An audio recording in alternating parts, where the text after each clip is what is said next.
In considering modern socialist thought, we have to begin in the latter half of the 18th century. The first organized branch of socialist theory began to emerge in that period of time, and the man who wins credit for being the father of anarchy is a British subject named William Godwin. Godwin was born in 1756 and lived a long and active life. He became a very prominent and popular novelist and wrote a number of works that brought him wide recognition and acclaim. In the midst of his writing these novels, he began to detect certain things which caused him to become, in a sense, a social theorist. Godwin found that human beings were capable of making their own decisions and acting upon them. And he also thought that he detected that human beings are by nature creatures who seek the good. They want things to be better. Human beings do not seek evil. And yet, as he looked about him and as he wrote his novels, Godwin became very conscious of the fact that a great deal of evil existed in the world, and this was evil that had been caused by people. And these are the same people capable of acting upon their own decisions who want good, and yet evil abounds. Why? This was the dominant question that puzzled him and that caused him to theorize as to what in the world could be wrong.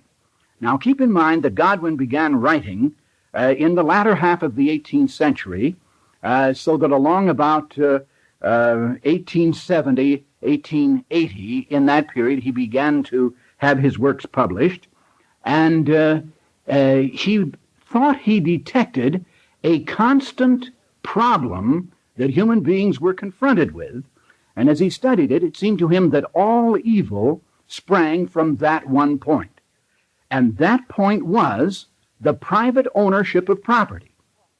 As he looked at it, it seemed to him that all the evil that came in the world was evil arising from the question of who is to control which property. You had wars fought over property, you had crimes committed over property, you had animosity that took people into courts and brought jail sentences, and virtually the whole bit was over property. And as Godwin considered this facet of his understanding of the way society is formed, it became increasingly apparent to him that the only way to resolve the problem was to eliminate private ownership of property. Now, that became the cornerstone of modern socialist theory, and it was, of course, the base upon which anarchistic theory rested. In other words, private property ought to be abolished, specifically private ownership of property. Godwin went on to consider this problem still further, and as he did so, he became aware of the fact, which had been brought to his attention by many other social theorists of this time, that about 2% of the people of England owned about 80% of the wealth consisting primarily of land and other properties connected to the land. Well, that's where Godwin had his brainstorm. If it was true that evil in the world came as a result of private ownership of property, then it followed that private ownership of property was the evil that it was because the property was in the hands of a privileged class. And who was the privileged class? Well, the privileged class was that group of persons who held political power and used the political power to acquire the property. Therefore, as Godwin looked at the world of his day, it seemed to him that all the evil in the world came from the private ownership of property, and that the private ownership of property was only possible because of the government. Ergo came his conclusion. If you want to eliminate the evil in the world, to wit, private ownership of property, there's only one way to begin: abolish the government. Now, to his credit, Godwin did not advocate any violent method here. He simply argued, and fundamentally, keep in mind, he was a novelist, and he put these ideas and these themes into the novels that he wrote. He wrote a few serious tracts, but fundamentally he was engaged in romances.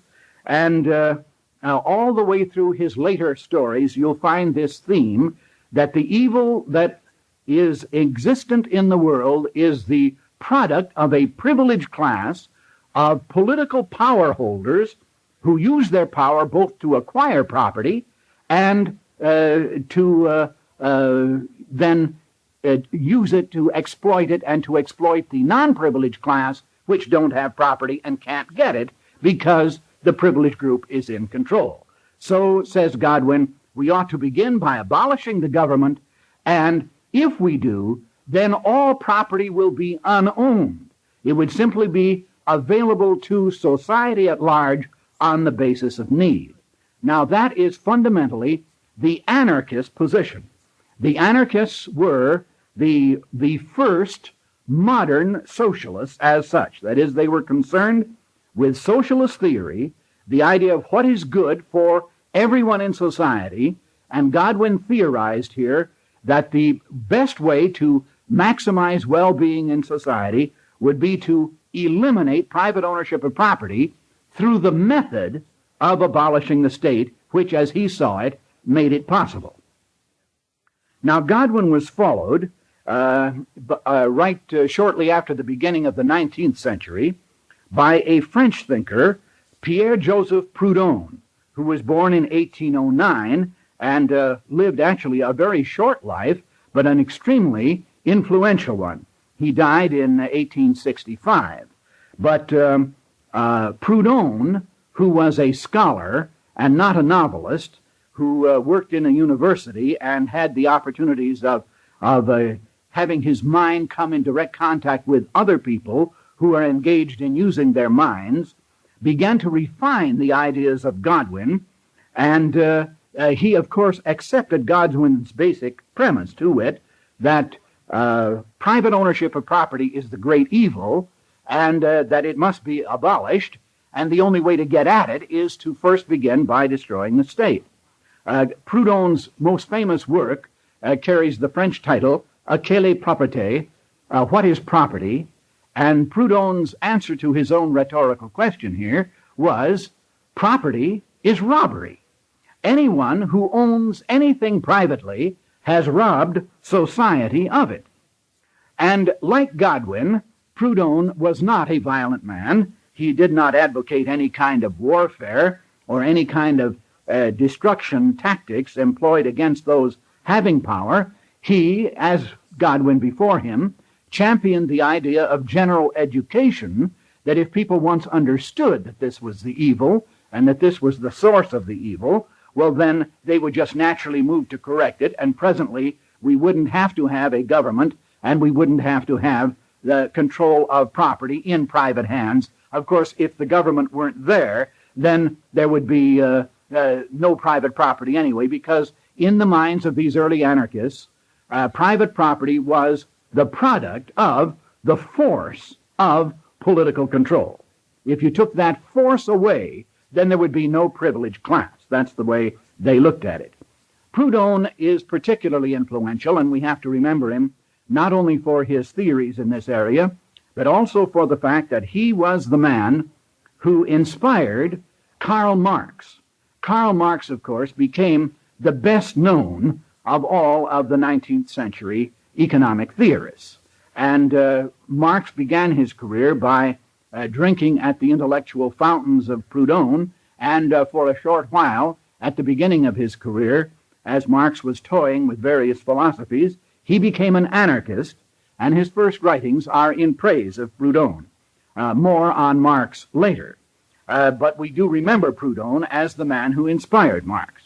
Meanwhile, Proudhon, in testing various theories as to how he could bring about this kind of a social change, to wit, the abolition of private ownership of property via the means of getting rid of the state, Proudhon hit upon the idea of profit sharing, that is, anybody that makes a profit ought to share it with the workers. He also hit upon the idea of the labor unions.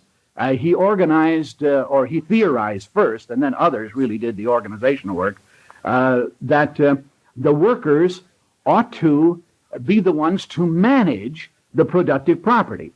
Characteristically, with all socialists, Proudhon held the view that you don't have to worry about production. We know how to produce anything that we need. What you have to worry about is distribution. And as he saw it, the distribution was not being effectively managed, since the distribution was left in the hands of the selfish, large property owners, who naturally would give the bulk of what they got their hands on to themselves. And that way the rest of society would suffer. And so he advocated what was called syndicalism, and the syndicalist movement spread primarily through France, although it blossomed out in other places as well, including Germany, Italy, Portugal, and Spain. The idea was that the workers would elect the managers of each plant. And nothing is said in Proudhon's writing as to how you would launch a new plant. The plants already exist. Everything that we need, according to Proudhon, has already been produced, that is, in the form of productive tools. But we simply have to manage the ones that exist by having councils of workers, set them up and elect the managers from their own number. You have democratic management of the tools of production, and then the managers in a given district would meet and set up the hours of work and the wages and so on, and this would be all managed by the workers themselves. There would be no one representing capital, because, you see, capital would be something that belonged to society, and nothing ever would belong to anybody as a person. Now, these are some of Proudhon's ideas, and there's no question as to the very profound influence that he wielded. Following Proudhon, another man came to the fore who became extremely influential. He is a Russian named Mikhail Bakunin, who was born in 1814 and died in 1876. Mikhail Bakunin is the man who gave the general characteristic to anarchy that we mostly think of. If you look the word up in a dictionary, you will find that it often is equated with riot and chaos and disorder. Well, Bakunin is the man who gave it that complexion. He began, interestingly, as a disciple of Marx after Marx had founded the communist idea. So Bakunin began as a communist, and then he transferred back into the anarchist position, and so he is often called the father of communistic anarchy, or, if you like, the father of anarchistic communism, depending on how you want to put it. Anyway, Bakunin it was who at one time gave a very provocative speech in which he praised both Godwin and Proudhon for their pioneer social theories relating to the abolition of private property. And, of course, followed with the idea that naturally you have to get rid of the government if you're going to get rid of private property. But then he came up with his idea, which was to mark the anarchist movement, at least in the public mind, virtually from that time forward. He said, in effect, these men who have preceded me, Godwin and Proudhon, they are fine, amiable gentlemen, but they are talking peace and education, and they are just dreamers. They are impractical. If you want to accomplish the great movement that we have in mind, says Bakunin, what we have to do is to take our guns and take our bombs and kill the leading capitalists and the leading politicians. Because, remember now, in Bakunin's mind, that's the same fellow. The man who holds the capital and the man who controls the government is the same fellow. He may wear two different hats, or he might actually be two different men. It would be two men working together, creating a privileged class and managing the property while the bulk of humanity is shut out and unable to do anything. And again, keep in mind that that point of view was undoubtedly valid prior to the Industrial Revolution. Of course, the Industrial Revolution, even as Bakunin was making his statements, and as many of these early anarchists were writing, the Industrial Revolution was uprooting all their theories, but they didn't understand it. In fact, characteristic of all socialists, including the anarchists, they have never understood the necessary theories of production. They fail to grasp, in fact, they fail to grapple with it. They simply make an assumption that production is no problem, that we've solved all of that. And the major problem is simply the redistribution. Bakunin gave this name to his particular theory. He said, I bring you the propaganda of the deed, or the propaganda of action, whereas those ahead of me have brought the propaganda of the word, or the propaganda of the idea. Bakunin, therefore, claimed himself to be the first of the practical anarchists, and the only practical way that you had to accomplish his objective would be to use violence, notably to go after the individuals who held political power or who held capital, and eliminate them. Bakunin was a colorful figure, and during most of his life, he did, so far as I've been able to find, he didn't himself actively participate in affairs of violence. And he died in 1876, right about the time that his theories were beginning to take hold. It was in that same decade that the first of the anarchist excesses began in Russia, where Tsar Alexander II was assassinated during a parade in St. Petersburg by anarchists who were in the crowd. Someone tossed a bomb into the Tsar's carriage, and it blew up. The Tsar fell to the street mortally wounded, and a little anarchist girl, about 17, rushed out of the crowd with a .44 and pumped several shots directly into the Tsar as he lay on the pavement and killed him. The assumption was, as Bakunin had taught his followers, that if you can kill the leading politicians, you destroy government. And if you can kill the leading capitalists, you destroy capitalism. But what happened, of course, was that as Tsar Alexander II expired, Alexander III became the Tsar. And Bakunin had never explained that the death of a leading figure, politically or economically, simply leads to the promotion of a vice president. And that's, of course, one of the failures of his idea. In any case, Bakunin's ideas of violence began to take hold during the last quarter of the 19th century. There were a number of anarchist excesses, including the famous Haymarket bombing in Chicago and the assassination of a number of leading political heads as well as capitalist prominent figures, as well as a number of attempts at the lives of several of them, which attempts did not come off. You may recall that President Humbert of Italy was assassinated, President Carnot of France, President McKinley of the United States. All of these died at the hands of anarchist assassins. Attempts were made on the lives of the German princes, but they failed. And I think you may even recall that on one occasion, President Franklin Delano Roosevelt, at that time president-elect, was sitting in Bayfront Park in Miami when an anarchist decided to kill him and took a shot at him, but missed and killed Mayor Cermak of Chicago, who happened to be sitting next to Roosevelt at the time. We have had a number of anarchist actions of that nature in this country, and Bakunin could be said to be fundamentally responsible for the violent element.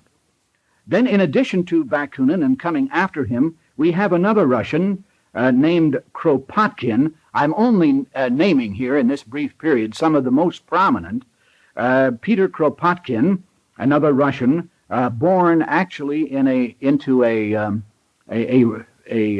noble family, and thoroughly disgusted with the conditions that existed in Russia during his childhood. Incidentally, he was born in 1842, and the industrialization of England and America had begun to change the world, but Russia had had no industrialization. It was operating still under a feudal system, and the peasantry were virtually treated like slaves. They were abused, and whipped, and their condition was very bad. Kropotkin was disgusted with it and revolted against it and against his own class, and became one of the most prominent of all the anarchists. He actually came to this country. He didn't die until 1921, and he is a very brilliant man. In fact, the analysis of anarchy that you would read if you picked up the Britannica is still provided by Kropotkin, and they acknowledge him as the author. Kropotkin sort of differed from Bakunin in the employment of violence. He felt that Bakunin was wrong in suggesting that you had to kill the leading capitalists and the leading governmental figures. Kropotkin may have been influenced, in fact, by Marx considerably, because he advocated manning the barricades and taking them on as a class, that you couldn't just do it individually. Going on rapidly now, let me mention another one of the famous European anarchists, a man who is called the father of Christian anarchy, Count Leo Tolstoy, a third important Russian on the scene. Tolstoy, of course, is very well known today as the author of War and Peace and other monumental works. Tolstoy believed that Christ was the greatest anarchist of all, and that the greatest anarchist message is the Sermon on the Mount. He preached the idea of abject poverty for individuals, feeling that, and of course he didn't want government at all, that government was entirely useless. He recommended that that Christ be the only king, and that we simply kneel in reverence to Christ and have no government in the meantime, and certainly no property. So this was Tolstoy's position, a very peaceful, a very gentle man. Tolstoy is quite different from Bakunin, yet they are both anarchists. And I'll mention one more of the European anarchists who is particularly important. This man came considerably earlier. Actually, his career in time parallels that of Proudhon. His name is Max Stirner. Now, that's actually a pen name. His real name was Schmidt. But he wrote a work called The Ego and Its Own, which I believe, as I read it at least, it seems to me to be the founding intellectual argument for that particular branch of anarchy called nihilism. Stirner took the view that virtually all human organization is wrong and ought to be abolished. Also that morality is a figment of the imagination, and there is no such thing as honor or integrity. Marriage should be abolished, so should the church, and so should everything else. His general theme is this: what is it that you want in life? Help yourself. How much can you get? Well, how strong are you? How long can you keep it? Well, how big are you? If it will help you to enter into a contract with someone, do so. If it will help you to break the contract, do that. Do anything you want. In other words, he elevated the concept of the ego to an ultimate all-purpose mechanism, and that was it. Stirner's writings at the present time have been enjoying somewhat of a comeback, and we find today on our campuses quite a few more Stirnerites than was true, say, a quarter of a century ago. Let me turn briefly now to American anarchists. I've mentioned 6 of the most prominent Europeans. There are a number of other Europeans that are deserving of mention, but we have had about 5 major anarchists in this country that operated independently of the European scene. Sometimes they were influenced by the European anarchists, but nonetheless they are worthy of study. For example, the first one in this country would be called Josiah Warren. He was born in 1799 and lived until 1874, his life more or less paralleling that of Proudhon and his arguments as well. Warren began very much influenced by communistic ideas, but he put those aside and became an anarchist, and then later on he went back to the idea of communal living. Josiah Warren was a peaceful man and had ideas that there should be labor certificates rather than money. And he worked kind of an experiment in a time store in Cincinnati where you paid the wholesale price of goods when you bought them from him, and in addition, you paid for the salesman's time who waited on you, and I believe he had about a 7% markup generally. Even so, the the store was not a financial success. And Warren found that he didn't get the patronage that he thought he deserved as a result of his generally lower prices. Be that as it may, Warren is a very interesting figure, an entirely a peaceful man who sort of felt that you could conduct small experiments in communities and ultimately arrive at a kind of workers' paradise where money would be abolished and there would be no government, and we would all live and share properties together.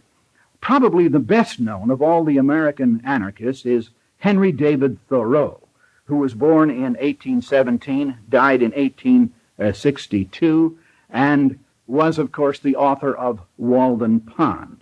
Thoreau was obviously a very peaceful man and a brilliant writer, a man who has inspired millions of people with his kindness and his understanding of the importance of the individual. But, of course, Thoreau, like most of the anarchists, completely fails to understand production, and economically speaking, he has that same problem with the other anarchists. They just don't grasp how you put the pieces together.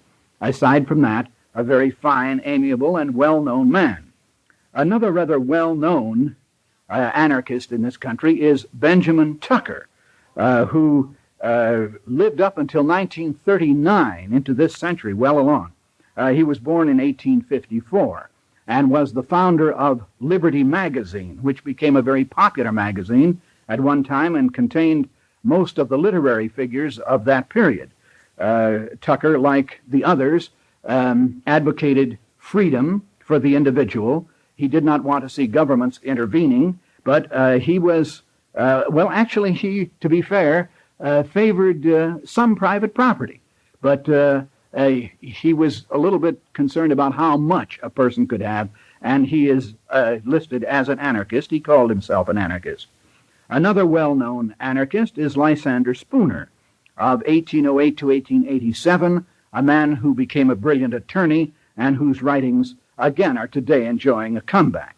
And the last man that I'll mention in this area would be Henry George.